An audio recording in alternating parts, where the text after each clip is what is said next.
Super media outlet, Hot16 Magazine. Battles, artistry, realism, and swag. We won this shit right now. The cameras are serious.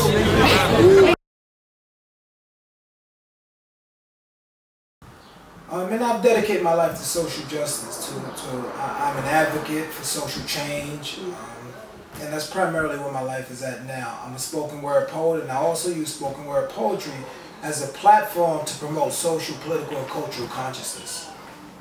What's going on? This is Hot16 Magazine. I am the ever so talented Danica Love. This is the behind the music edition of Hot16 Magazine, where we're talking about some real issues that are going on in this country. And we have a very special guest that we've chosen to expand on what's happening with Trayvon Martin. Introduce yourself.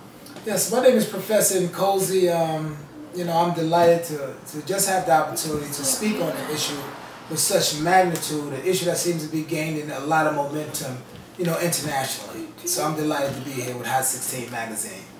Yeah, now Hot16 was at the Million Hoodie Launch last night. We got some exclusive footage on what was happening there, and it was a lot of energy, a lot of people, saying a lot of real things, but the movement didn't seem to have too much direction. How do you feel about that?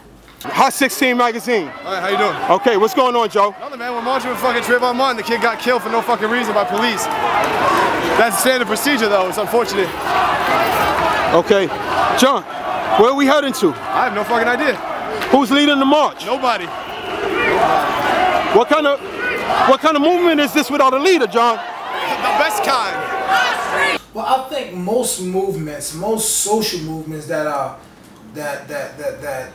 in response of a social injustice don't necessarily have a direction in and of itself. I think what happens is that initially the people are very disenchanted and there's a lot of energy flowing. So the people set a place and they galvanize. And there's no direction. This is just a universal display of unity. Not necessarily in direction, and you know, when you look at revolution historically, revolutions don't necessarily have a direction. Yeah, it is to overthrow oppression or to conquer some injustice, but revolution in and of itself isn't an action-directed based thing. It is something that happens from the people, and it comes and it's inspired by the people, simply based on a social justice, such as not only Trayvon, but remember, this is on the foothills of Troy Davis, down in Atlanta. Hot16. Don't fuck with us. Hot16. Chance, watch your back, man. I know. Watch me, son. I gotta get this, son. Stay right here.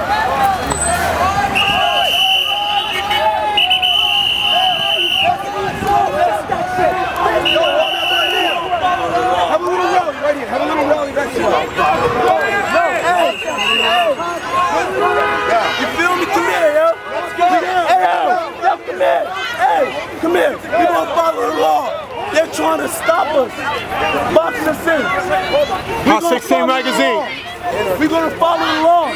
Talk to the people. Hot16 Magazine. Talk to the people. Learn something, you heard? Come here, yo. Talk to the people. Slow down. Now the winning letter. Now, just to talk about like the details of the case, like real quick. So Trayvon, 17-year-old kid, coming back home from the store, and was literally gunned down by who I would call just a civilian. You know, somebody with the belief of power and status in their mind, but not actually documented on paper. They're just a part of. He was just George Zimmerman, part of a neighborhood watch, but that's even self-appointed. And the 911 operator told him to not chase this kid down and to leave it alone, but he took it upon himself to kill him, and then said, oh, it's self-defense. And there's laws, you know, in Florida that say that, you know, if somebody's threatening you, you can defend yourself with deadly force, but that's certainly not what happened here. And arrest has not been made, and that's what everybody's fussing about. Well, I think on a more larger scale, the whole criminalization and sensationalism associated with the media has depicted the black male historically, not only in contemporary, historically, the black male, the buck, has always been this figure, this caricature, this anomaly. So, you know, when you see this thing, by all means, get away from this thing, move away from this thing will attack you.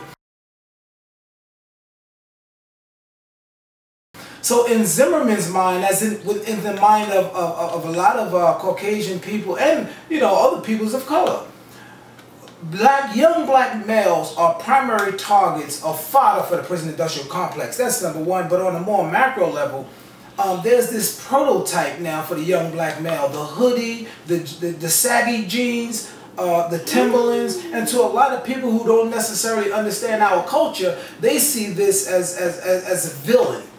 So he was demonized, and I think, you know, when you look at the media, how we are portrayed, how black men are portrayed, and even Naeem Akbar speaks about this in Visions for Black Men, the way that the African-American male is portrayed historically, and how even today, how we are seen, even through the eyes of corporate America, not only through the eyes of Zimmerman, but how we are seen on the whole body politic.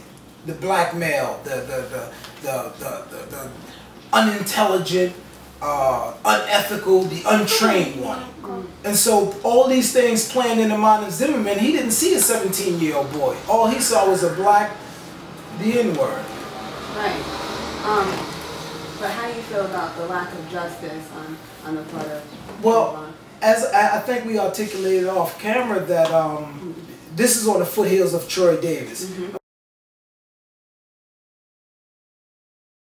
We know Troy Davis down in Atlanta was a brother who was on death row, capital punishment case. Irrespective of the fact that everyone came and recanted their testimony, it didn't mean anything. It was a horrible miscarriage of justice, and they still annihilated them. And when we look at justice here in America, I think sometimes we forget about the Dred Scott ruling, the 3/5, the 1857 clause. I think we are still here in a country, and although, you know, we have some of the most abundant millionaires that you can produce. I mean, even rap music has produced some of the most wealthy young black males out of all the genres.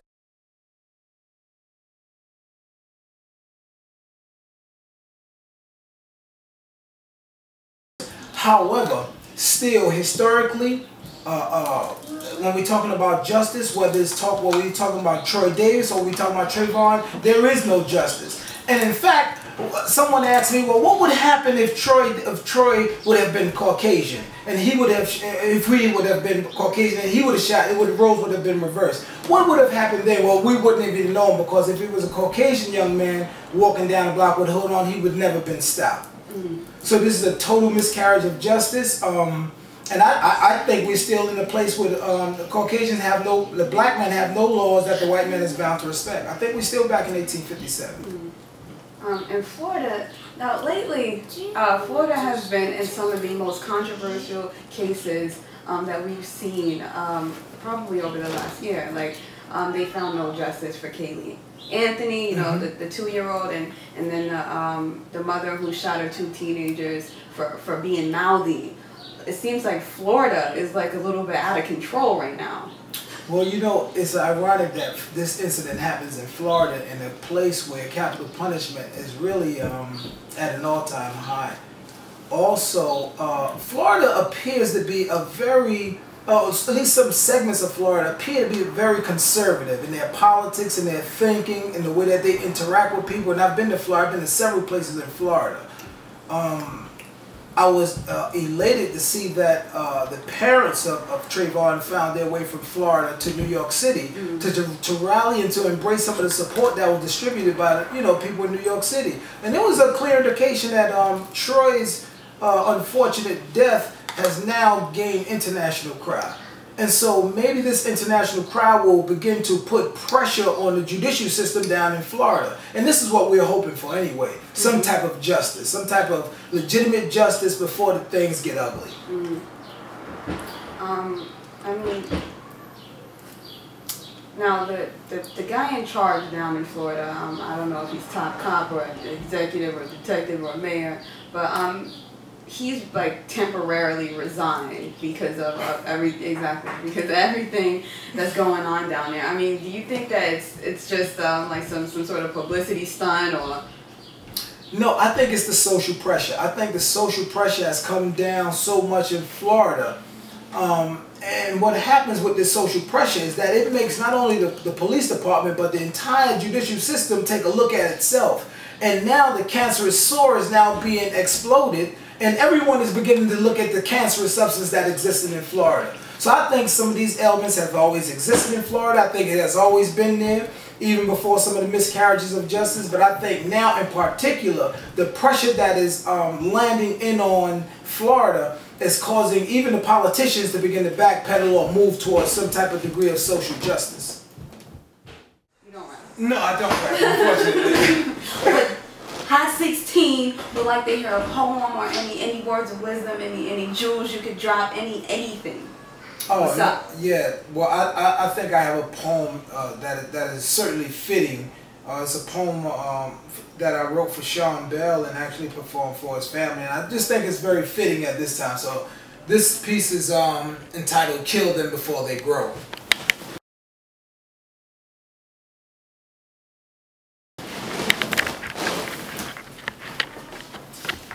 Kill them before they grow. Fire 41 or 51 shots, it's legal to lynch like strange fruit. Whether on rooftops or New Jersey Turnpike, death rotates like turnstiles in my hood where executions occur daily. This is Green Bay killings, kill them before they grow. Blue wall of silence got officers firing, reloading, firing, black boy down, firing. Even if innocent, they'll still kill 100 Bobby Hutton's families huddled over caskets while Purple Hearts are pent over the shields of New York's finest. They are killing us before we grow. Seems like Bernard Getz is now wearing a shield and vest, whether it's Larry Cobb being shot in the chest or Eleanor Bumpers being killed for less. Truth is, black life has been marginalized, murders and double homicides justified, and I'm wondering, when will oppressed folk mobilize and tell them, if you can't take 41 and 51 shots, don't eject none. If you don't want any enemies, don't make none. How many shots does it take to kill a black man? They are killing us before we grow. That's the poem.